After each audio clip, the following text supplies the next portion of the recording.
자연스럽게 저 얼굴 네. 보시고 저거 보시고.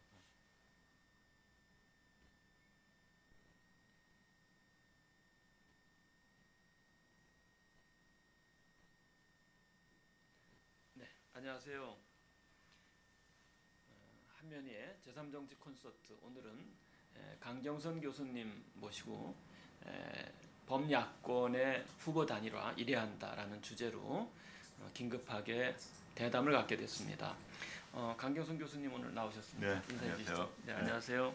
네, 저도 이 철학자입니다만 오늘 강경선 교수님도 헌법 그리고 법철학 전공자로서 우리가 직면하고 있는 정치 현실에 대해서 좀 진단하기 위해서 이런 자리를 마련했습니다. 먼저 우리 정치 현실을 간단히 좀 봤으면 좋겠습니다. 금년도 4월 한국조세연구원의 2006년도 국세 통계 자료에 따르면은 대한민국 상위 1%가 전체 소득 비율 차지하는 것이 무려 16.6%입니다. 이것은 세계적으로 2위에 해당됩니다. 그러면 1%가 차지하는 소득 비율이 이렇게 높은 1위 국가, 그건 뭐 예측하시는 것처럼 미국으로서 17.7%입니다. 그리고 우리가 좀 본으로 이렇게 닮아야 할 독일의 경우에는 5위인데 11.1% 정도밖에 안 돼요. 일본의 경우에는 10위로서 9.2%. 우리는 이거보다 월등히 높아서 16.6%. 이것이 뜻하는 바는 사회 양극화가 무척 심화되었다라고 말할 수 있습니다. 그것 이외에도 비정규직에 대한 차별과 확산은 계속 강화되고 있죠. 청년 실업 여전히 만연돼 있고, 그에 따라서 선남 선녀들 결혼이 더뎌지니까 출산율도 저하되고 있고요.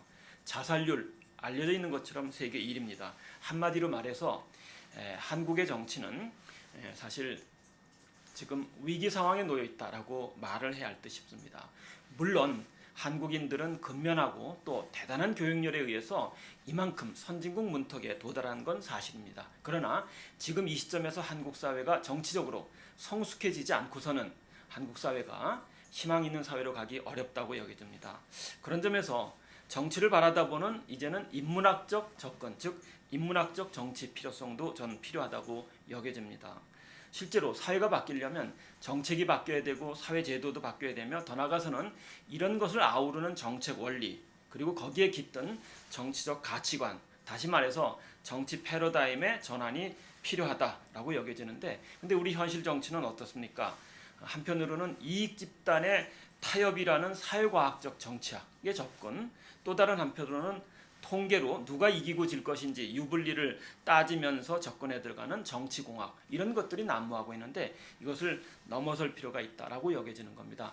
바로 이런 시대적 열망선상에서 안철수 지지 현상이 조성되었다고 여겨집니다. 그런데 안철수 후보 본인과 또 참모진이 이런 국민적 여망을 제대로 아마 반영하거나 부응하지 못하고 있는 것 같아요. 그래서 지지율이 이제 정체, 그리고 약간 요즘 들어서는 약간 하강하는 국면으로 접어들고 있습니다. 그런 선상에서 최선을 구현하면 좋겠지만 그것이 안 된다면은 현실적 차선이라도 구할 필요가 있겠다. 그것은 범야권의 후보 단일화라고 여겨집니다. 오늘은 이 범야권 후보 단일화, 강경선 교수님이나 저는 범야권 후보 단일화가 되어야 한다면 안철수 후보로의 단일화를 강하게 염두에 둬야 하는 거 아니냐라고 여겨지는데, 이제 이것과 관련해서 이제 말씀을 듣도록 하겠습니다. 먼저 강 교수님, 헌법의 가치로 본 새로운 정치, 제3정치에 대해서 먼저 좀 소개 말씀 좀 해주시죠.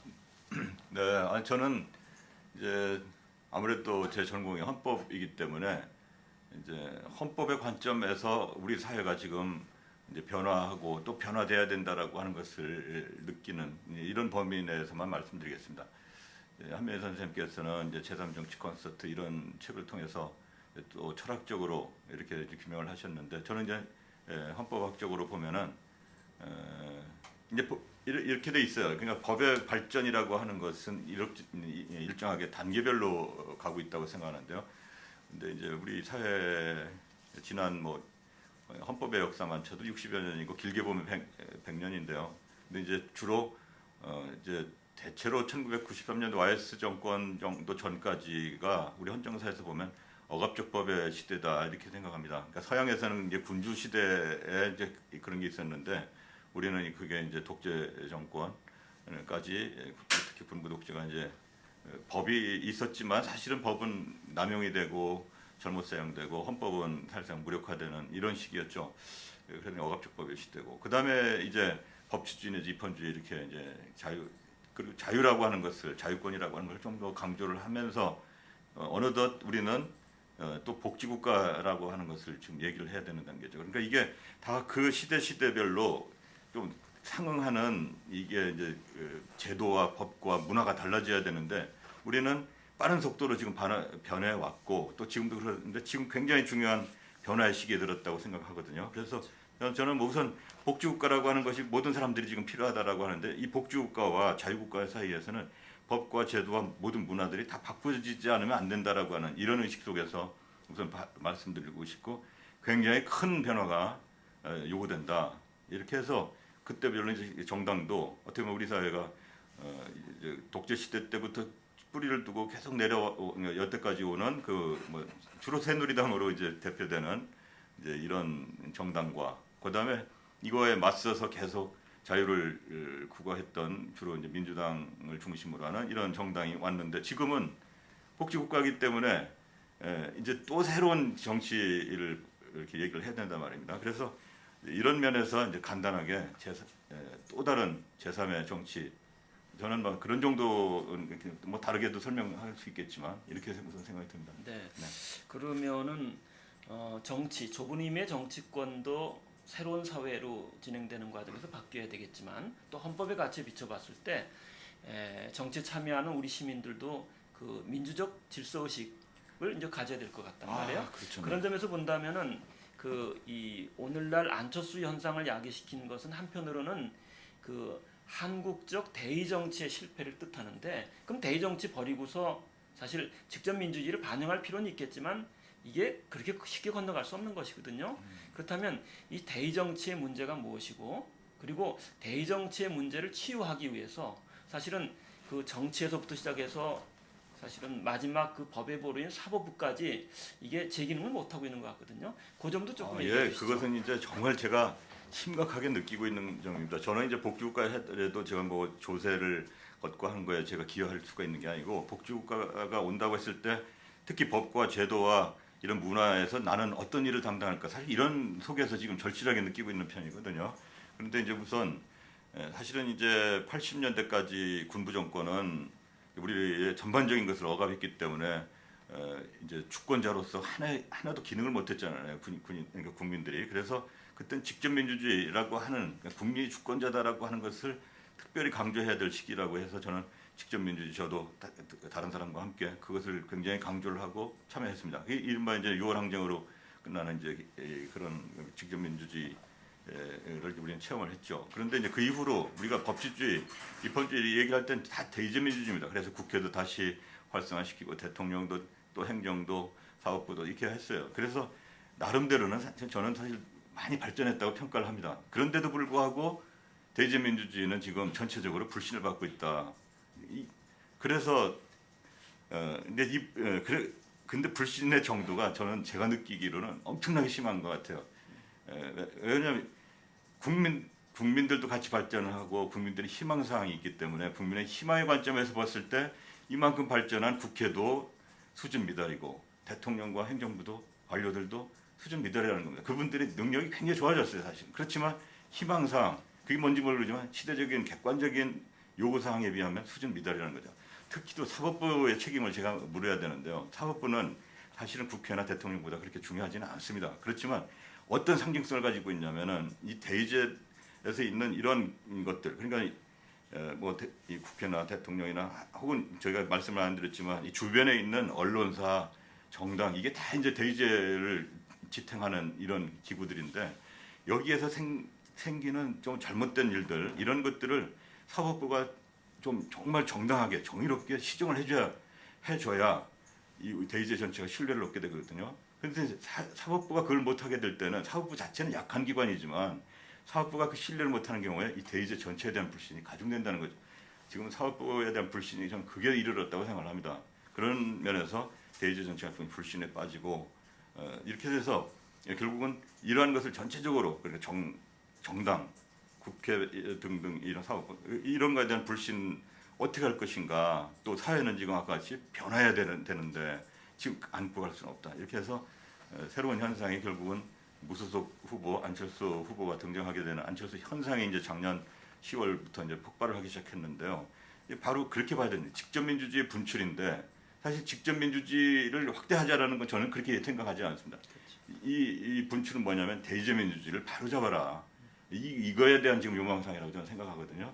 그런 면에서의 안철수 현상과 또 직접적으로 이제 안철수 후보의 등장 이렇게 저는 생각을 하고 있습니다. 그렇죠. 그러니까 뭐 국회, 그다음에 이제 뭐 행정부, 사법부, 더 나아가서는 이 직접 위임을 받지 않았다 하더라도 위임을 자처하는 뭐 언론을 비롯한 재반 권력기관이 일단 권력의 위치에 즉 갑의 위치에 오르게 되면 그 을을 상대로 한 국민을 상대로 한 행동 방식이 이게 이제 쉽게 말하면은 이 완장찬 사람이 혹이 부리듯이 이런 것들이 곳곳에서 야기되다 보니까 우리 사회의 총체적인 위기로 감지되고 있었고 이런 것들이 이제 안철수 현상으로 귀결되었다라고 말할 수 있을 것 같습니다. 저는 그런 점에서 본다면은 우리 사회가 총체적으로 바뀌기 위해서는 정치 패러다임이 바뀌어야 한다고 보여지고요. 그런 맥락에서는 인문학적 정치의 접근도 이제는 필요하다고 여겨집니다. 그런 점에서 본다면 첫째로 한국의 이 보수 우파라고 일컬어지는 제1정치 세력은 기본적으로는 자유의 가치를 금가옥조로 여기는 그래서 시장주의를 중시하는데 문제는 탐욕이 3분의 2쯤 된다는 거죠. 그래서 늘 이 특정 지역을 볼모로 권력과 금력을 차지하려는데 애를 쓰다 보니까 정치를 망가뜨리기 일쑤였고요. 그것과 대비되어진 진보 또는 좌파의 제2정치 세력은 기본적으로 한국 사회를 개혁하겠다. 그리고 평등주의의 가치를 반영하겠다라는 접근을 취하긴 했지만 정책적으로 미숙했고요. 그리고 역시 특정 지역을 볼모로 잡다 보니까 아주 상시적으로 부패에 연루되기 일쑤였다. 바로 그런 점에서 우리는 그 1, 2의 보수와 진보, 즉 낡은 보수와 진보의 이 적대적인 그래서 정치적 피로감을 가중시키는 정치를 이제 넘어설 필요가 있다고 여겨지는 겁니다. 그런 점에서 저는 프랑스 대혁명의 그 이 세 가지 구호를 한번 그렇죠 눈여겨볼 필요가 있다. 첫째는 자유의 가치, 그다음에 두 번째는 평등의 가치. 이 둘은 정치학 교과서에 반영이 됐어요. 근데 빠진 하나가 있죠. 박애라는 거거든요. 이 박애는 뭐 예를 들어서 형제 자매를 뜻하는 것인데 이제 서구의 경우에는 기독교의 사랑이 사회화된 것이다라고 말할 수 있습니다. 이런 것들이 사실은 그 빠지게 됨으로써 사회가 갈수록 아주 그냥 이기심과 탐욕이 점철되는 쪽으로 그렇죠? 옮아가고 있다. 그런 맥락에서 작년 재작년에 유명세를 타게 된 하버드대 마이클 샌델이 바로 그 공동체주의를 역설하게 되고 그것은 공동선이 구현되는 사회로 옮겨가지 않으면 안 된다. 근데 그러려면 인간 개개인의 미덕이 함양되도록 해야 한다라는 것이고요. 저는 그런 맥락에서 동아시아적 버전으로 뭐 기독교의 사랑 그리고 육아의 인 그리고 불교의 자비를 아우르는 그 인애의 가치가 이제 박애를 대신하는 형태로 해서 새롭게 부상해서 좌우로 자유와 평등의 가치를 구현하는 새로운 3차원의 정치가 이젠 실현될 때가 되었다라고 보는 거죠. 바로 그런 맥락에서 이 우리 현실을 좀 볼 필요가 있다라고 여겨집니다. 그러면 이제 그 범야권의 대선 후보로 어쨌든 새누리 박근혜 그다음에 민주당의 문재인 그리고 무소속의 안철수 후보가 등장을 하게 됐는데 지금 그 안철수와 문재인의 후보 단일화가 논의되고 있습니다. 이것은 앞서 말한 최선을 구현할 수는 없겠지만 현실적 차선으로라도 필요하다고 여겨지는데 어쨌든 이 문 안에 단일화와 관련해서 강경선 교수님 어떻게 보시는지? 글쎄요. 아무튼 이거는 저는 뭐 어떤 특정 후보에 대한 지지보다는 우리 이제 헌법의 맥락을 통해서 본 저의 이제 솔루션입니다. 일종의 해법인데 이게 바로 이제 한 선생님께서는 이제 철학적 관점에서 이렇게 이제 아까 제3정치 단계로 말씀하셨지만 저는 아주 간단하게 법치주의의 발전 단계에서 우리 사회가 빠른 속도로 지금 압축 성장을 해왔기 때문에 이제 또 지금 우리가 이제 지금 당면하고 있는 과제가 복지 국가다 이렇게 말씀하시죠. 그건 뭐 전체가 지금 어느 정도 동조를 하고 있으니까요. 그런데 딱 그때마다 이게 이제 중요한 가치들이 필요한데 바로 복지국가 같은 데에서 필요한 것은 전면적인 인격의 발현 이런 겁니다. 왜 그러냐면 복지국가가 되려고 하면은 우선 조세가 이렇게 이제 돼야 되는 건 틀림없어요. 조세가 이게 감당이 안 되면은 뭐 나눔이라고 하는 것 자체가 안 되니까. 그래서 그러면은 이 조세를 어디서부터 거둘 것이냐면은 이제 아무튼 그 일정한 세율을 나름대로 이제 공정과세를 해가지고 그 기준에 따라서 거둬야 됩니다. 그럼 거둬가지고 이것이 또 잘 쓰여져야 되겠죠. 그런데 이 과정에서 이게 어느 정도는 다 자기의 의무라고 생각을 하고 자발적으로 어느 정도 참여해줘야 이게 원활하게 돌아가는 것이죠. 이게 만약에 막 피동적으로 하고 가급적이면 빼돌리려고 하면은 안 됩니다. 이게 그러니까 결국은 이 복지국가가 되려면은 거기에 따른 문화가 돼야 되죠. 물론 이제 거기에 어느 정도 제어 장치로서의 그 이제 징벌적인 장치도 있긴 있어야 되겠습니다만 그거에 앞서서 이걸 내가 해야 되겠구나라고 하는 것이 기본이 깔려야만 되는 것이라는 거죠. 만약에 이제 이런 또 돈을 쓰더라도 행정부나 이렇게 관료 이런 사람들이 이걸 또 돈을 다 이렇게 해가지고 이게 다 어디선가 다 빠져나가는 돈이 돼버리면은 나중에 정자원 밑바닥에 가서는 돈을 다 어디다 허비해버린다. 이러면 또 낭비죠. 이게 실질적인. 그래서 이제 이런 관점 속에서 정말 한 사람 한 사람의 그 인격이 보다 더 상승해야 된다는 면에서 한 선생님께서 말씀하신 그런 그 가치의 변화 과정 이제 이거 이제 맥을 같이 하는 거죠. 그래서 바로 이런 맥락 속에서 우리는 국민들은 사실은 국민들이라는 게 다른 게 아니라 국민들은 자기 스스로는 소비자이기도 하고 수혜자이기도 하지만 다른 한편으로는 다 직업으로 들어가 버리면은 또 자기들도 또 대의제의 한 편을 맡고 있는 공직자입니다. 하위 공직자든 중위 공직자든 다 합니다. 그러니까 이게 참 묘한 구조인데 이상하게 소비자 내지 한 국민의 입장에서 보면은 왜 이러냐 이렇게 하고 또 본인들이 들어가면 그 자리에 들어가면 여전히 부패 구조가 있고 여전히 그 우리나라의 연구주의에 휘말려 들어가야 되고 해서 이게 안 된다는 걸 알아요. 자기들은 그렇게 살 수밖에 없다고 또 하소연합니다. 그러면서도 이래서는 안 되겠다는 걸 느끼면서 그러면 이 문제를 해결해 줄 누군가를 좀 했으면 좋겠다라고 하는 거예요. 그러니까 자기가 새누리당의 마인드를 가졌던 민주당의 마인드를 가졌던 누구든 간에 나는 그렇게 살고 있지만 이래서는 안 된다라고 하는 것이 작년 어느 때인가부터 제3정치에 이런 것으로 표출됐다고 생각하거든요. 이러면은 정답은 사실은 여기서부터 다 찾아 나가야 될 거라고 저는 봅니다. 그래서 이제 이게 이제 안철수 현상인데 물론 이제 안철수 현상은 곧 국민들의 희망 사항입니다. 희망사항. 이렇게 변해야 된다. 나도 못하지만 변해야 돼. 이래서는 안 되겠다. 그러면 이 희망 사항이 뭐냐? 이것을 가장 많이 그래도 겉으로 보기에 보여주신 분이 안철수라는 분이 어딘가 매스컴이나 들어서 젊고 예를 들어서 IT 산업을 해 또 부정이 없어 보여 깨끗해 보여 거기다 뭐 기업도 해서 나누기도 해 청년다워 아무튼 이런 상징적인 게 국민들한테 어필을 해서 그런 폭발적인 인기를 가지고 결국 이제 후보로 나왔는데 이제 막상 이제 후보로 나오면 실제 인물하고 기대 사항하고는 당연히 이제 갭이 있을 수밖에 없는데 그래도 잊지 말아야 될 것은 왜 안철수 현상이 나왔는가에 대해서 계속 그 관점 속에서 이 사회의 변화를 이제 저는 봐야 된다고 생각하거든요. 그래서 저는 뭐 그런 면에서 그러니까 다른 여지가 없어요. 결국 국민의 희망 사항을 어떻게 하면은 풀어나가는가 이 대선 국면을 통해서 그렇지 않으면 국민들은 끝나고 나서 나는 뭐 내 구조 속에서 최선을 다했지만 하고 나니까 허탈합니다. 이 허탈함을 줘서는 안 돼요. 이번 선거가 끝나고 나면 희망을 느낄 수 있도록 만들어야 된다는 거죠. 아무튼 저의 일단 기본적으로 단일화의 기본 입장은 일단 이런 터전에서 알아보고 싶습니다. 네, 일단 그 소극적으로 접근하면 그 보수와 진보 진영이 사실은 두 패로 나뉘어서 사사건건 비난과 발목 잡기로 일관됨으로써 정치적 피로감을 가중시킨 것이 사실입니다. 그런 점에서 분쟁형 정치를 해소할 필요가 있겠다는 것이고요. 그다음에 적극적으로 접근해 들어간다면은 그 우리 사회의 총체적 난제를 풀어낼 수 있는 그래서 한편으로는 경제 성장도 뭐 진행되면서 그 이 사회적 약자들에게 혜택이 돌아가도록 하고 또 사회 성숙도 함께 진행되는 미래지향형 정치가 사실 기대되고 있다. 그런 점에서 본다면은 안철수의 생각이라는 책 속에서 잘 드러나 있듯이 뭐라고 표현하고 있냐면 현재 정치권은 진영 논리에 빠져 있다라고 지적하면서 향후 정치는 구체제와 미래가치의 충돌 속에 미래가치가 실현되겠다라고 말을 한 거거든요. 그런 점에서 본다면 안철수 후보는 적어도 이 제3정치의 상징적인 모습을 띠긴 했다는 거죠. 그래서 희망적으로는 이랬으면 좋았을 뻔했었어요.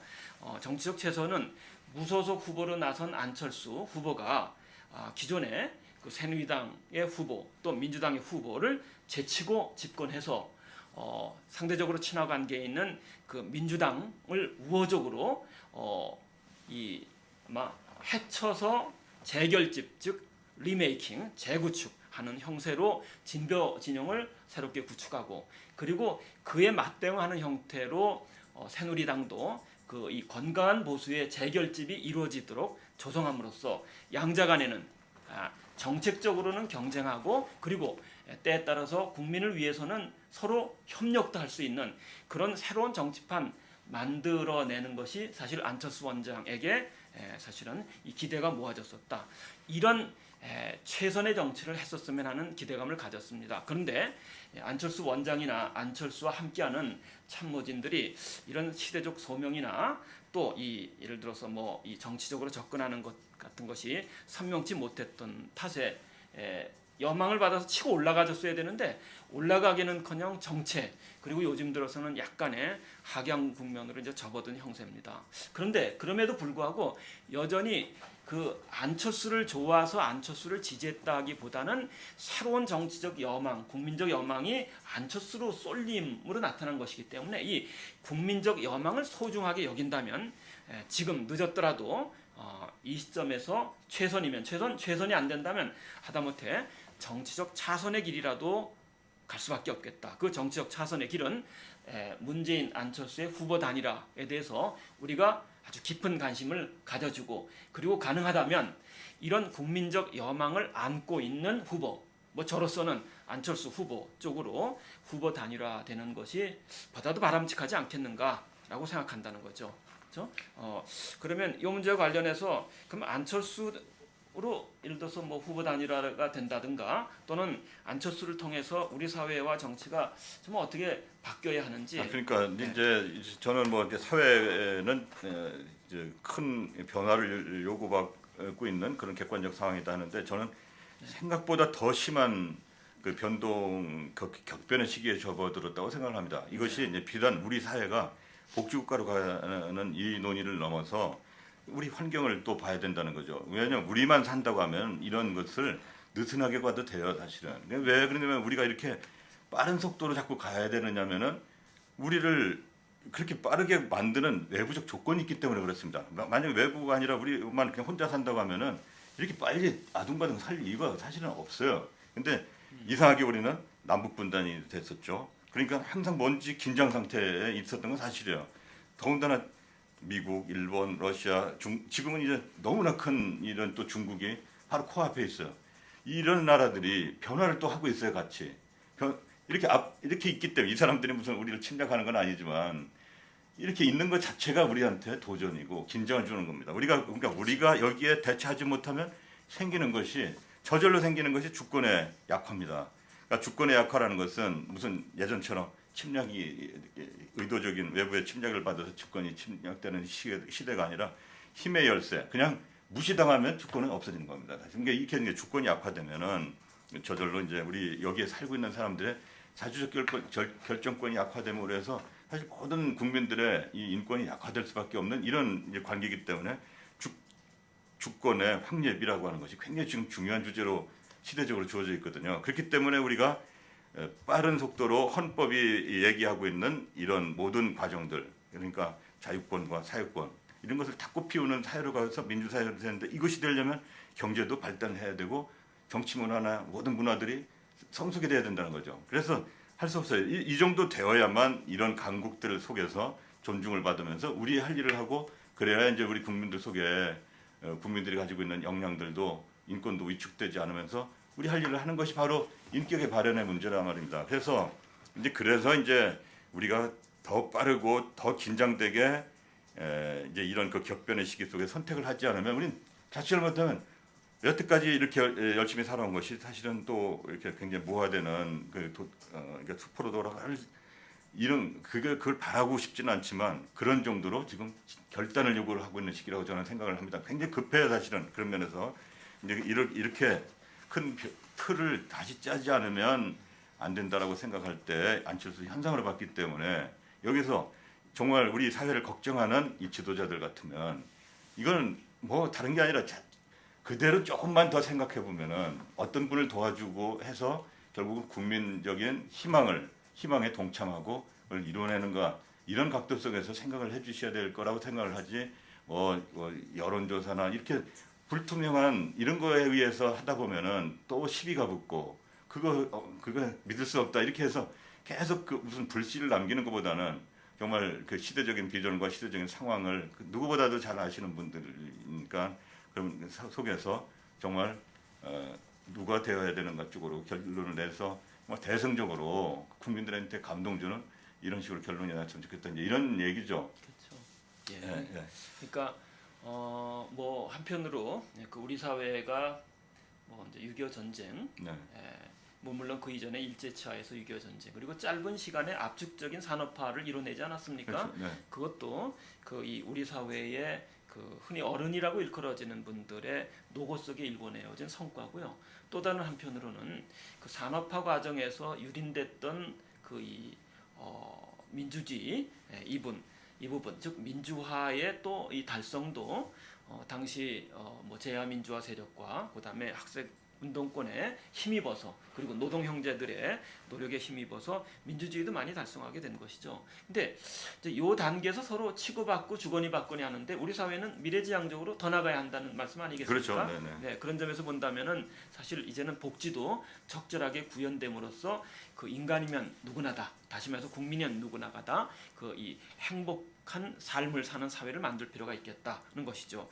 그런 점에서 본다면은 한편으로는 인권의 개념도 우리 강 교수님 뭐 이 주된 전공이긴 하지만 그리고 저한테 늘 말씀하시는 것이긴 하지만 이제 자유권도 일정한 정도로 신장이 되어 왔고 그리고 지금은 이제 사회적 기본권도 확산되어야 하는데 복지를 비롯한 제반 인간의 그 권리 같은 것도 그런 맥락에서 이제 확장될 필요가 있겠다. 그리고 이런 현상, 이런 국민적 여망이 사실은 새로운 정치에 대한 그 여망으로 조성되고 있고 이것에 비교적 잘 부응할 수 있는 인물로 안철수 대통령이 이제 그게 왜 그러냐면은 이게 이제 이런 사회 속에서 우리는 이제 거의 선진국형으로 가야 되고 많은 사회적인 낭비 요소들이 이제 없어져야 됩니다. 그러려면은 아까도 말씀드린 것처럼 자발적인 참여, 그러니까 공직자들도 지금 변해야 되고 또 일반 국민들의 입장에서도 자기한테 부과된 부분에 대해서 어느 정도의 자발적인 책임과 권리 의식도 강해야 되지만 또 책임과 의무 부분도 스스로 알아서 하지 않으면 복지국가는 성립이 안 된다는 겁니다. 강제로 하는 복지국가는 경찰 국가예요. 사실 돈 뺏어가는 강제력이 강해지면 큰일 날 국가입니다. 그건 안 가느니만 못할 정도거든요. 근데 우리는 복지국가를 간다고 하면은 거의 자발적으로 하는 것이 어느 정도 전제가 되어야만 된다는 것인데요. 이제 결국은 이런 사회에 대한 모델을 보면은 엄청나게 실질적인 민주주의가 강화돼야 된다는 거죠. 한 사람 한 사람의 고귀한 가치고 중요한 것. 그래서 이 민주주의를 한다는 건 민주주의는 대화에 의한 정치거든요. 그러니까 그리고 가급적 우리는 또 한 사람 한 사람 귀한 존중을 해가면서 대화를 하는 것이 지금 모자란데 그런 의미의 실질적 민주주의가 지금 우리는 형식적 민주주의 사회를 넘어서 형식적 민주주의는 그래도 많이 된 사회예요. 그런데 실질적 민주주의는 아주 지금 훈련이 안 된 사회입니다. 대표적으로 지금 왜 많은 사람들이 소통하냐면은 이상하게 예전보다 뭔가 자유도 커지고 말할 기회는 많아졌는데 근본적으로 속마음을 얘기를 못 하고 있는 사회거든요. 이것을 뚫어줘야 된다는 것이죠. 그러니까 이게 정치 사회에서 보면은 이 정당과 정당 사이에 가교가 되질 않잖아요. 그냥 완전히 이쪽에서 얘기하면 무조건 반대고 이쪽에서 얘기하면 무조건 반대입니다. 그냥 뭐 볼 필요 없어요. 근데 이게 사회 곳곳에서도 뭐 예를 들어서 이제 큰 집단 중에 하나가 이제 이 학교 사회라고 치면 교사 선생님들 사이에서도 제가 보니까 전교조하고 교총 이렇게 큰 집단이 있어요. 그러면 전교조에서 얘기하면 저 건나쁘건 무조건 이쪽은 반대를 해요. 이 교총에서 얘기하면 마찬가지로 그런 현상이 있을 거라고 보는데 그렇게 되면은 이게 대화가 없는 사회는 민주주의가 될 수가 없습니다. 그러면 기존의 집단의 이 출신들은 어차피 그 불신을 자기가 원하든 원하지 않든 지금 다 그렇게 받고 있는 겁니다. 이 사람들이 하자고 해도 안 한 것도 아닌데 우리 소통합시다 해도 소통이 안 되는 사회가 되니까 결국은 그러면 누구 좀 소통의 매개 역할을 할 수 있는 그런 사람이 필요하지 않느냐라고 하는 요청이 그것도 또 새로운 현상이거든요. 그게 안철수 현상이기 때문에 역시 기존의 정치 집단에 거의 때묻지 않은 사람, 거의 발들여 놓지 않은 사람이 와야만 아마 이런 사회 곳곳에서 있는 이런 정말 다들 탈출하고 싶은 이런 대립 국면에서 이 불신과 이 국면을 해소할 수 있는 길이 열리지 않겠는가. 이건 이렇게 되면 정답은 확실합니다. 그래서 결국은 안철수 현상에 역시 기존 정치 집단에 가급적이면 때묻지 않고 속하지 않은 사람이 나와야만 대화의 소통이 열리고 소통이 되어야 우리는 사회는 지금 산다는 거죠. 네. 네. 그러니까 뭐 안철수의 생각이라는 이제 책 속에서 소박하게 이제 드러나 있긴 합니다. 향후에는 그것이 이제 더 깊이 있게 이제 완성도를 높여가야 할 거라고 여겨지는데 그 책 속에서도 비슷한 그 문제의식을 갖고 있거든요. 그렇죠. 네. 네네. 뭐 예를 들자면은 그 이제 쌍방간의 적대적인 이 분쟁 정치를 종식시켰으면 좋겠다라고 여겨지고요. 그런 맥락에서 그 이 뭐 어쨌든 그 이 뭐 보수가 됐든 진보가 됐든 각 입장을 대변하는 쪽이 자기 고유의 색채를 이제 드러내되 필요하다면은 열린 자세로 진보 보수 진영이 허심탄회하게 그 대화를 나눌 수 있어야 되거든요. 바로 이와 같은 것이 이제 부재하고 쭉 불통하고 있는 이 시점에서 그 화해의 정치로 갈 새지평을 펼칠 것이 사실은 안철수 현상으로 나타난 것이고 또 그런 맥락에서 안철수는 여전히 지금 이 시점에서 매우 의미 있다. 네. 근데 문제는 이 의미 있는 정치 현상을 바라다 보는 시민이 이제는 소극적일 그렇죠? 것이 아니라 좀 적극적으로 우리 사회가 건강하게 바뀔 수 있도록 좀 개입이 필요하다라고 여겨지는데 또 그런 말씀하고 계신 거 아닙니까? 그렇죠. 예, 예. 네. 그래서 저는 이게 이 새로운 사회가 다가오면은 한 사람 한 사람이 정말 귀한 가치의 존재들이라는 것을 뭐 예전에도 그랬지만 이제는 진짜 그것을 인식시켜주는 그런 사회가 돼야 되고 그것을 누구보다도 공직을 맡고 있는 전 대의제 민주주의 사람들을 다 공직자로 보는데 이 공직자들이 말로만이 아니라 정말 국민 한 사람 한 사람을 진짜 존중하는 사회가 돼야 되고 또 국민들 스스로도 나는 그런 존재다라고 하는 것을 프라이드를 가질 수 있는 그런 사회로 바꿔줘야 된다는 거죠. 그렇게 되면 이제 정말 폭발적으로 우리 사회가 힘차게 힘 있는 사회가 되고 정말 당신들도 그렇게 틀리지 않았어. 서로 간에 어느 정도 인정하고 어느 정도 수정할 수 있는 이런 사회로 자꾸 진입을 하는 것이 이제 우리 사회가 지금 꼭 필요로 하는 사회고 이렇게 됐을 때 우리 앞에 놓여 있는 북한과의 어쨌든 통일 문제는 어떤 식으로라도 해야 될 거 아니겠습니까? 또 어쨌든 한반도의 이 문제이기 때문에 또 이것이 금방 해결될 문제는 아니지만 이것을 해결하려면 그 강대국들의 이해관계와 여러 견해 속에서 우리가 강해야 됩니다. 그 강한 것이 물질적으로도 강해야 될 뿐만 아니라 정신적으로도 문화적으로 강해야만 그 사람들이 대우를 해주는 거지. 그게 없으면 대접을 못 받게 돼 있거든요. 발언권이 없습니다. 그래서 우리는 여전히 발언권을 강하게 하기 위해서 발전을 해야 되는데 저는 이제 주권의 강화입니다. 총체적인 의미의 주권의 강화인데 이 주권의 강화를 하려면 대내적으로 일단 민주주의의 활성화 그리고 이제 법치주의 같은 이런 좀 더 정말 원칙 있는 사회 이렇게 해서 국민들한테 힘도 주고 해서 이러한 것을 몰아서 북한과의 관계도 정말 좋아지고 또 이 강대국들과 사이에서 우리의 역할을 하는 사회 이것이 이제 또 국가의 비전이라고 생각하거든요. 굉장히 중요한 사실 지도자 내지 정치 변화의 그런 결정이 지금 우리를 기다리고 있다. 저는 그렇게 생각을 합니다. 그래서 이런 시기에 뭐 단일화가 나오는데 단일화를 이게 지금 정말 정권 교체 무지하게 중요해요. 중요한데 정말 그 문제가 아니고 정말 국민들은 뭘 바라는가 또 한국 사회는 어떻게 바뀌어야 되는가라는 것을 조금만 더 먼저 고려를 해주는 정권 교체를 생각하신다면은 누가 어떤 사람이 되어야만 사람들한테 숨통을 터주고 또 그를 통해 가지고 정말 민주주의 더 얘기할 기회들이 넘어지고 또 여태까지 이렇게 참여하지 못했던 사람들 이런 사람들이 이제 더 진출해서 자기의 역량을 발휘할 수 있는 이런 어쨌든 변화의 계기를 줘야만 된다는 거죠. 기존에 있는 사람들이 하면은 그 가능성이 거의 없습니다. 아무리 하고 싶어도 여태까지 못한 거거든요. 그래서 좀 그런 지혜를 가지고 좀 임해 주시면 좋겠다. 그래서 저는 사실 뭐 단일화 그분들이 결정하는 문제긴 하지만 국민의 한 사람으로서 저는 이렇게 나라가 바뀌어야 된다라고 하는 헌법학자이자 국민의 한 사람으로서 보면은 뭐 여론조사나 이런 것 그 해석하기 나름입니다. 그런 것은. 근데 물론 다 참고는 해야 되겠지만 그거에 앞서서 이런 좀 시대적인 흐름 속에서 좀 흔히 해서 대화를 통해서 좀 큰 양보 이런 거와 이게 해서 하는 그런 것으로 매듭을 지면 좋겠다 이렇게 생각을 하죠. 네. 그러니까 우리가 얼마 전까지만 하더라도 한국의 기본 전략은 선진국을 모델로 삼아서 이를 이렇게 추격하는 형태의 정치, 경제, 사회, 문화적 접근을 취해왔었다. 그런 점에서 뭐 음악하면 늘 서양의 팝 음악을 듣고 또 영화하면 주로 할리우드 영화를 보고 근데 우리 민족에게는 그 남다른 저력이 있거든요. 근데 이 저력이 이제 발휘되지 않으면 안 된다는 거죠. 말씀하신 것처럼 사실 한반도 주변에 강대국 중국이 이제 깨어나서 미국과 뭐 맞짱 뜰 정도의 G2로 성장하고 있고요. 일본은 우리에게 치욕을 안겨다 줬지만 여전히 반성할 줄 모르는 그러나 군비 무장을 강하게 하고 있고요. 그리고 이제 미국의 경우는 늘 자신들 손아귀에 넣고 싶어 하고요. 그리고 우리와 동족이지만 윗선상에는 북한이라는 따라서 보기에 따라서는 우리가 이제 적대감을 갖게 되지만 또 보기에 따라서는 형제애로서 사실은 축복으로 보면서 통일도 지향해야 할 이런 시대사적 여건이란 말이에요. 이런 산상에서 본다면은 최근에 한류가 세계적 한류로 확장되고 있거든요. 그래서 우리 문화의 그 가치를 세계인들에게 나누는 그리고 또 그들의 문화도 또 우리가 또 존중하는 그럴 때 그 한류의 세계화에 부응할 만한 지도자, 정치적 지도자가 이 시점에서 필요하다.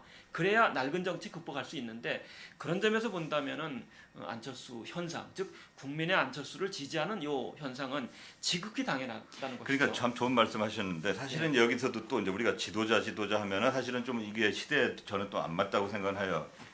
왜 국민들은 이런 새로운 지도자를 원하는가라고 하는 그 국민의 새로운 현상을 사실은 더 보여야 될 거라고 저는 생각을 하거든요. 그렇죠. 국민이 지금 변하고 있는 겁니다. 국민이 다른 희망을 하고 있고 그 상이 저는 더 중요하다고 생각하고 그거에 부응하는 지도자가 이게 대응을 하는 것. 이제는 역시 국민이 주인인 시대거든요. 그렇죠. 이제 거기에 맞는 이 지도자가 이제 와야 될 거라고 보는데, 근데 이제 여기에 아까도 이제 했지만 결국은 대내적인 저는 완전한 통합은 또 이거 뭐 좋지는 않지만 그래도 최소한도 대화를 해서 상대방에 대한 그 장점들을 서로 교환하는 거 이것이야말로 폭발적인 우리 사회의 이 에너지의 창출이라고 저는 보거든요. 그러니까 서로 존중하면서 대화를 하는 채널만 열어주면은 각자 살아도 돼요. 그러니까 그런데 대화조차를 안 하고 무시를 해버리게 되면 사회는 에너지가 반감될 수밖에 없습니다. 그래서 그러한 소통의 매개를 역할을 할 수 있는 이런 사람, 결국 그것이 이제 또 지도자기도 하고 그런 새로운 정치 집단은 집권 집단이 될 텐데 아무튼 그렇게 해서 중요한 것은 이제 제일 중요한 것은 사실 북한의 문제를 어떻게 볼 것인가이죠. 그래서 북한에 대해서 우리는 어쨌든 평화적 통일이니까 우리 그쪽 한반도를 정말 평화롭게 그 통일로 이제 들어가는 이런 쪽으로 이제 생각을 하는 이런 전망을 가지고 이 내부의 아무튼 화합, 통합까지는 아무튼 화합이라고 하는 이런 좋은 사회를 만들어 나갔으면 좋겠어요. 이제 그러한 이제 분위기를 갖고 있는 사람을 선택을 해야겠죠. 그게 애시당초 안 되는. 솔직히 새누리당, 민주당은 아무리 자기들이 그걸 원해도 거의 안 될 거라고 보잖아요. 이쪽에서 얘기를 하자고 하면 안 믿으니까. 그러니까 그것 때문에 지금 우리가 이렇게 애를 먹고 있으니까 우리는 제3의 인물을 선택을 해서 제3의 인물을 통해서 이렇게 가교역 역할을 하는 매개 역할을 하는 사람을 찾는 것이 너무 필요한 시기다 이런 생각이 좀 들거든요. 네, 그러니까 네, 지금 네. 말씀하신 것처럼 뭐 민주당 후보도 좋은 후보고 새누리당 후보도 좋은 후보인데 예, 예. 문제는 양자가 늘 어쨌든 서로가 서로를 불신하는 정치를 수행해 왔기 때문에 이번만큼은 좋은 기회니까 네. 그 단계를 한번 넘어서 보자는.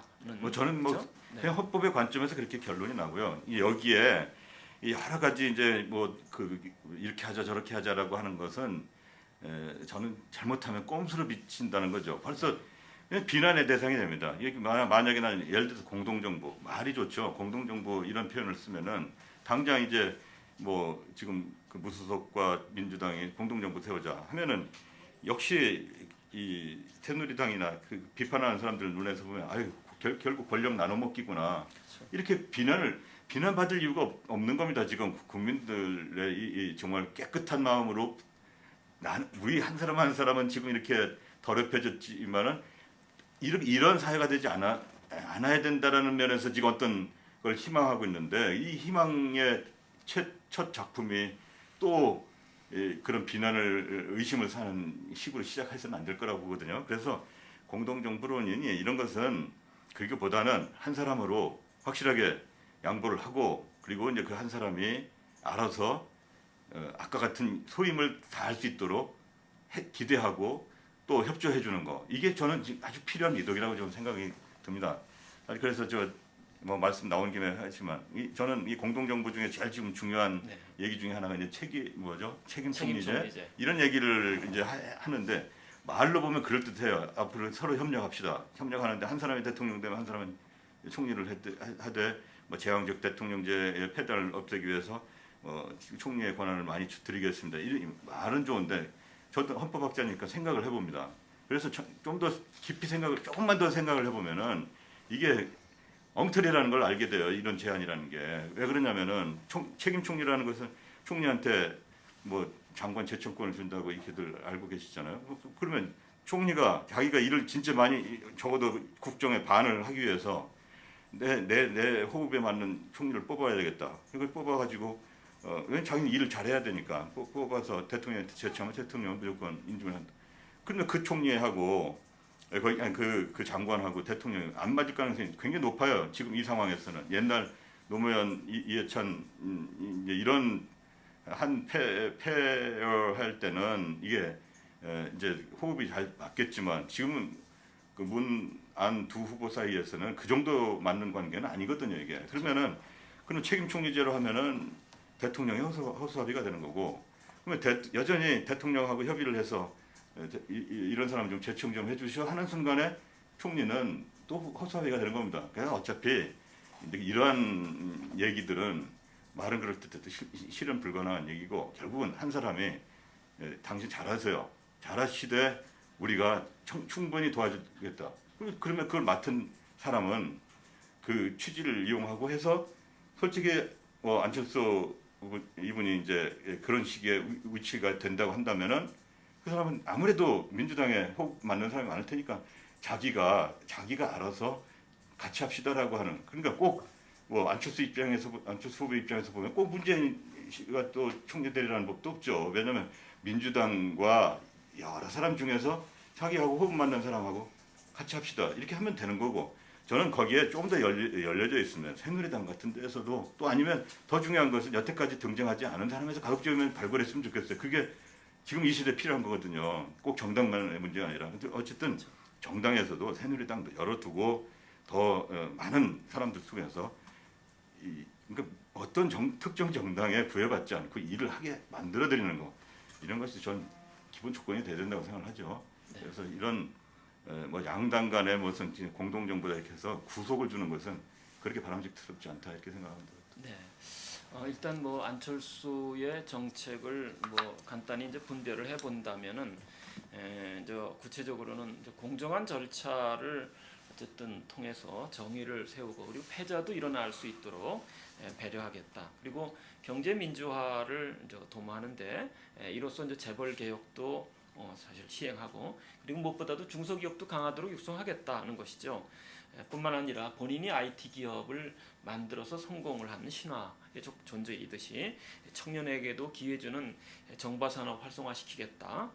그리고 복지 정책도 따뜻하게 구현하고 그리고 북한을 무엇보다도 아까 강 교수님 얘기한 것처럼 장애가 아닌 축복으로 여김으로써 새로운 평화 통일의 장을 연다는 것이죠. 이런 일들이 실제로 잘 구현이 되는데 협력할 수 있다면 우리 사회의 양극화가 적지 않게 해소가 될 수 있고요. 비정규직도 상당 부분 최소화될 수 있고 무엇보다도 청년에게 어쨌든 희망이 가는 정치는 구현될 수 있다라고 보여지는 거죠. 네. 근데 그런 점에서 본다면은 사실 문재인 민주당 후보의 정책도 사실 상당 부분 좋은 정책이에요. 아 당연하죠. 네. 그걸 지금 문제 삼는 것은 아니고 결국은 누가 어떤 사람이 해야만 이 말에 이 물꼬라고 하죠. 이거를 그렇죠. 세울 수 있느냐 이 문제 때문에 저는 그렇습니다. 우리 사회가 지금 민주주의만 되면 그렇죠. 실질적인 민주주의만 되면 너무 능력들이 좋습니다. 그러니까 관료들도 능력 좋아지고 국회의원들도 능력 좋아지고 문제는 이게 지금 소통이 안 되고 집단 이기주의에 뭉쳐 있고 이게 이렇게 돼 있기 때문에 이것을 깨는 이제 그 작업들인데 그것도 속으로 모르는 것도 아닌 거라는 거죠. 자기도 깨고 싶은데 깰 기회가 안 주어져 있기 때문에 그래서 복지사회 곧 저는 제가 볼 때는 실질적 민주주의 사회인데 제가 볼 때는 동시에 가야 된다고 생각하는데 우리 이제 안 후보 같은 분이 적격자라고 저는 생각이 들고 왜 그러냐면은 바로 저는 이제 헌법의 입장 속에서 이렇게 이제 보는 거죠. 어떤 특정 후보에 관한 문제가 아니라 헌법의 구조 속에서 이렇게 말씀드릴 수밖에 없는데 그 역할을 또 그분이 해야 됩니다. 자기가 왜 이렇게 각광을 받는가에 대해서 겸손하게 또 이런 역사적으로 헌법학적으로 본인 스스로도 그 사명을 인식을 해야 되죠. 그게 부족하면은 감당을 못하는 사람이 되니까 본인도 그것을 이제 인식을 하도록 노력을 해야 되고 그런데 저는 중요한 게 사실 복지국가 되면은 이제 여러 이제 경제 분야 저는 이제 경제에 대해서 제가 언급할 위치는 안 되죠. 여러 가지 잘 지식이 짧기 때문에 그런데 역시 지금 현재 아까 이제 부가 편중이 돼서 1%가 16점 몇 프로 이렇게 말씀하셨잖아요. 여기가 정말 세금을 제일 많이 내야 될 집단이에요. 그런데 이것을 정말 독하게 몰아세우면 안 된다는 겁니다. 이게 왜냐하면 어쨌든 그 부가 그런데 굉장히 고세율에 의해서 다른 사람보다는 더 많은 돈을 훨씬 많은 돈을 내놔야 될 대상자들인데 이분들이 바로 이러한 사람들이 왜 복지국가가 되면은 자기도 유리한가라는 것을 알아야 됩니다. 정말 이제는 도망가는 재벌이나 부자가 아니라 이렇게 많이 내놓으면 나는 훨씬 더 편해진다라는 그 마인드의 변화를 시켜줘야 된다는 거죠. 그래서 그런 지도자가 필요한 거예요. 사실은 돈 많은 사람들이 복지국가가 되면 사실 더 편해지는 거거든요. 대우도 받고 지금은 도둑놈소리 나오면서 피해가면서 사는 게 아니고 조금 돈 세금으로 냈더니 이렇게 사회도 좋아지고 나는 대접도 받고 나의 행복은 더 증강이 되는 게 그러니까 돈 없는 사람만 좋아지는 게 아니라 돈이 있는 사람도 사실 더 행복한 걸 이런 것을 다 아는 가운데 자발적인 참여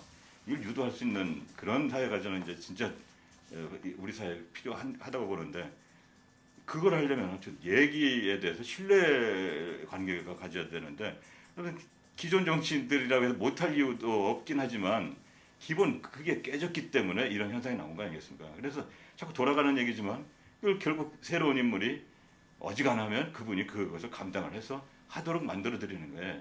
지금 우리 사회에 절실하다 이제 이렇게 얘기를 드리는 겁니다. 네, 그렇죠. 그러니까 그 뭐 경제 쪽으로 우리가 얘기를 한다면은 현재 그 사회 양극화 심화의 주된 요인은 대기업, 좀 더 정확하게는 그 재벌 그룹이 정치권의 집중적인 비호 속에 날로 몸집을 불러가지만 대기업이 아닌 쪽은 날로 왜소해져 간다는 거죠. 그 결과 그 재벌이나 대기업의 편중된 부가 아래로 즉 낙수 효과라고 얘기를 하는데 아래로 내려와 줘야 되는데 잘 내려와지지 않거든요. 그리고 아래는 뭐 돈이 별로 돌질 않으니까 소비를 제대로 못하게 돼서 순환이 잘 안 된다는 거죠.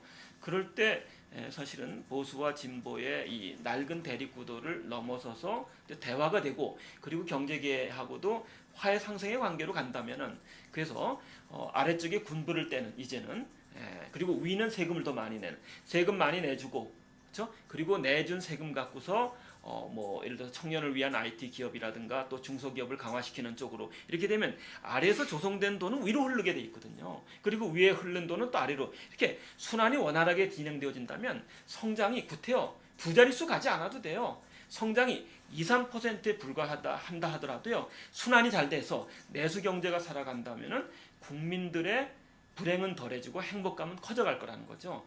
이런 것을 촉진시켜줄 대통령이 이번에 필요하다. 그런 대통령으로 사실 안철수가 적격인데 뭐 따져본다면 우리 강교성 교수님이나 저나 생각은 비슷한데 민주당의 문재인 후보도 사실은 좋은 후보긴 해요. 1차적으로 덕으로 본다면 그분도 그렇죠? 덕성을 갖추고 있는 분이고 또 대통령 비서실장 등을 오랫동안 역임한다는 점에서 국정 경험도 쌓았고요. 그리고 주변에 민주당이라는 좋은 정책적 참모도 갖고 있으니 좋기는 한데 문제는 말씀하신 것처럼 민주당과 새누리당의 그렇죠? 적대적 대립 구도를 깨트리는 역할을 이분이 감당할 수 없다는 거예요. 적대적 대립입니다. 이게 그냥 그럼요. 대립이 아니라 그래서 이제 그 밑바탕을 보면은 다시 이제 지역 감정이 지역색이라는 게 있잖아요. 지역주의. 그렇죠.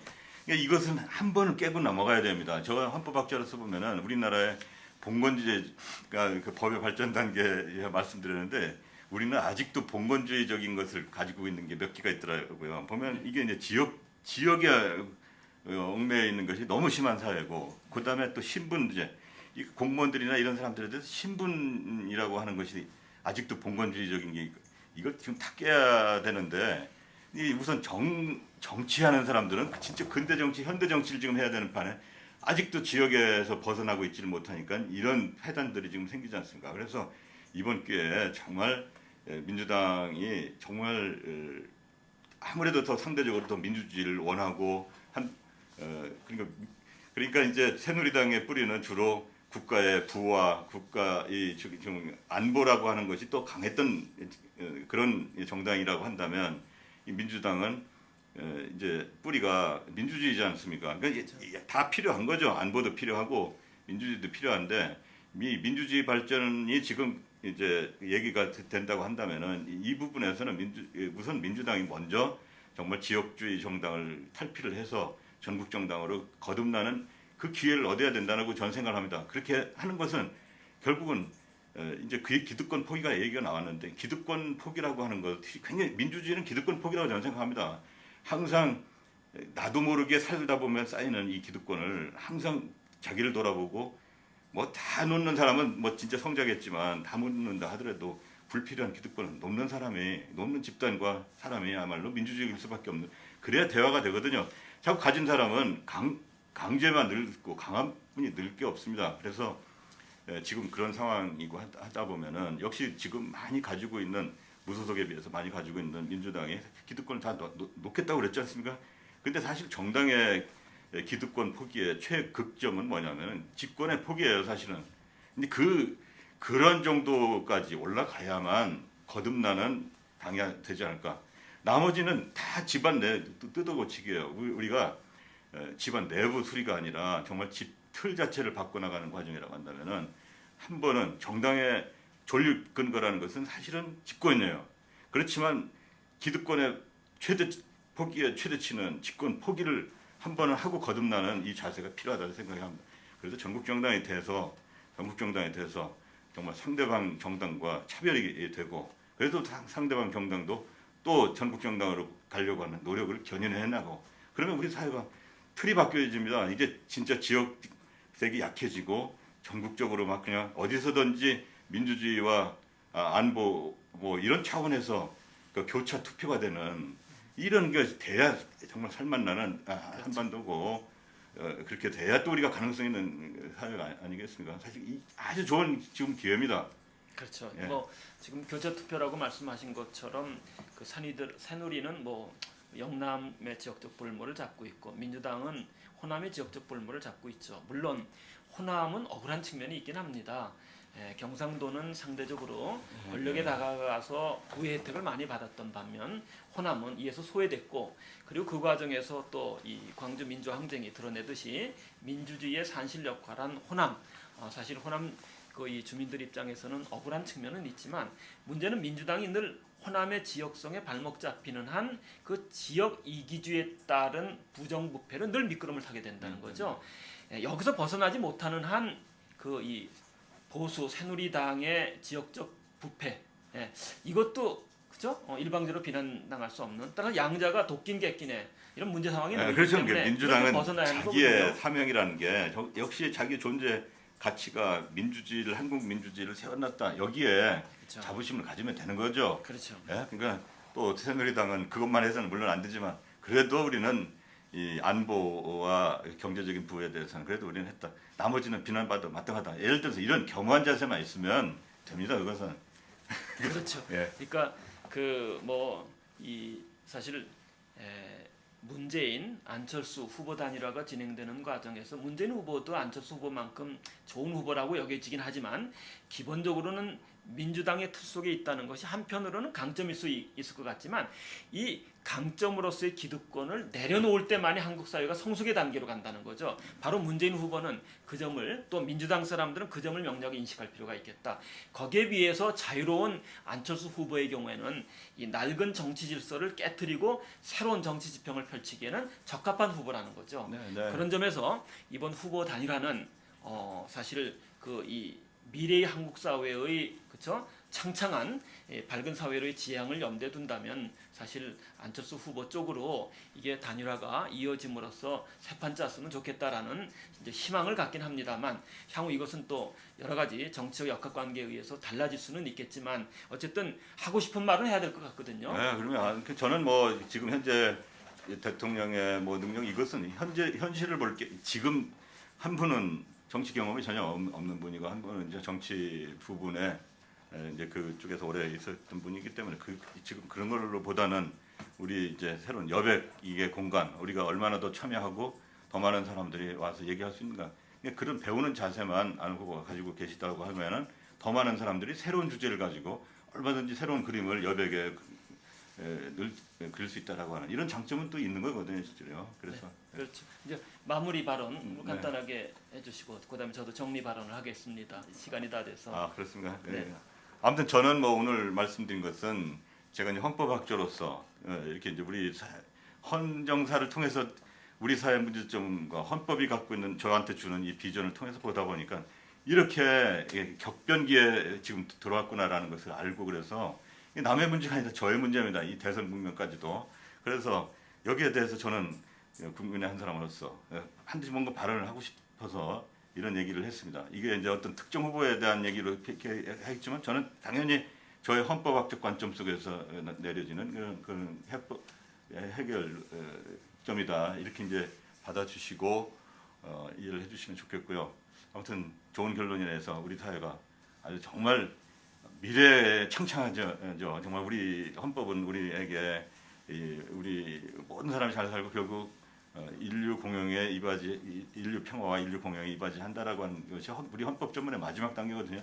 지금 딱 그런 시점으로 들어가고 있다는 거죠. 이런 중요한 이런 시점에서 좋은 결론이 나와서 많은 국민들한테 희망을 주는 그런 대선이 됐으면 좋겠습니다. 네, 그 이제 뭐 정리를 해야 할 것 같습니다.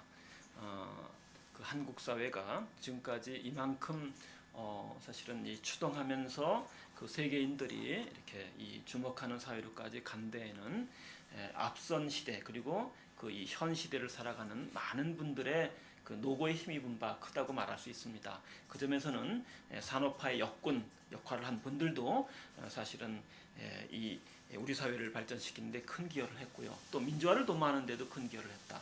그런데 지금 이 상태에서 서로 싸우면서 사실은 우리가 질척거리는 그리고 질곡에 빠져 있는 형세인데 우리 주변을 둘러싸이는 뭐 중국이라든가 일본이라든가 미국이라든가 이런 것은 녹록지 않게 우리 한국인들에게 시련과 도전으로 다가오고 있다. 특히나 남북한의 갈등도 우리가 창조적으로 해결할 필요가 있다. 그리고 바로 이런 시대적 상황에 부응하는 대통령이 이번에 이제 나타날 것이 요구된다는 거죠. 그런 점에서 본다면은 기존의 그 이 두 정당의 진영 논리에 발목 잡히지 않은 새로운 신선한 세력인 그 이 안철수 후보가 제 역할을 다해줌으로써 한국 사회에 희망을 가져줬으면 좋겠다. 그런 맥락에서 야권의 후보 단일화도 한편으로는 정권 교체도 필요하지만 정권 교체보다 더 우선하는 것은 한국 사회의 희망 찾기 그리고 그것에 맞는 정치 질서가 구축됐으면 좋겠다. 그런 의미에서 안철수 후보의 가치를 우리가 조금은 늦었지만 한 번 더 그렇죠? 우리가 한번 성찰할 필요가 있지 않겠느냐 하는 이야기를 오늘 강경선 교수님 그리고 이제 제3정치를 줄창 외치고 있는 한면이 저 여러분들에게 말씀을 드렸습니다. 예, 그러면 또 다음 시간에 기회 되면은 또 좋은 얘기 나눴으면 좋겠습니다. 네, 감사합니다. 네, 감사합니다. 다음 시간에 뵙겠습니다.